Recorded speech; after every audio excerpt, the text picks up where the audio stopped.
July 6th, that evening, about 10:30 to 11:30, we had multiple rounds of hail. Nothing just really big, quarter size, but it was driven by 80 to 100 mile an hour winds, and so it just shredded our crops. And just the way it lined up, it covered most of our farm. So really, out of our irrigated corn, we probably had at least 95% that's completely gone. Milo too got shredded. A lot of it is regrowing, so I'm not sure what we'll have there.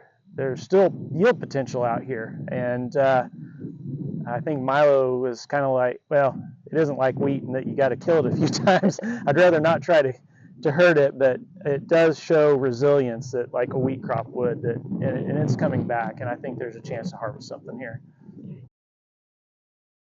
As the corn goes, we were just at that beginning to tassel stage, and a lot of the tops of the plants were broken out, and so there's just no chance of pollination.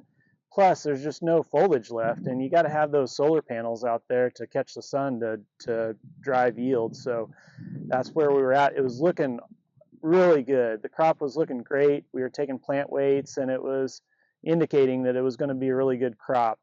And so everything had kind of started to line up to, but you know how it goes. I mean, it's weather is a wild card, and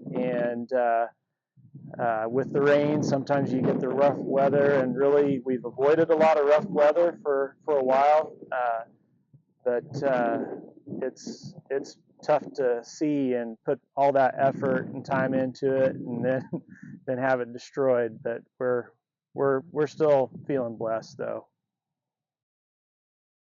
It's been a really tough thing to consider. I mean, there are a lot of options that we've been thinking about. The stage that it hit, July 6th, is just really late in the game to get something replanted, and so yield potential on a second corn crop would be really limited. So we've just not felt really excited about doing that. Some of the other crops that we've looked at, there's residual herbicides out here that it could possibly affect, and so there'd be some risk in doing a different kind of crop. My hope is that we can just work this, what's left of the residue, back into the ground, and at the same time possibly put out a cover crop of some kind. We're still trying to decide what species we would want to go with, but my thinking is let's do whatever we can to reduce the amount of inputs for next year's crop. You know, we've got nitrogen invested in this. I'm hoping to return most of it back for next year's crop and not have a big nitrogen expense. Part of the cover crop reasoning is to build some organic matter or capture some nutrients, some recycling, and just, you know, keep something living and growing out there, which at this point there's really not going to be much activity in the soil, I don't think, with this crop. We got to get something else planted in it. So that's our plan right now, is looking seriously at a cover crop.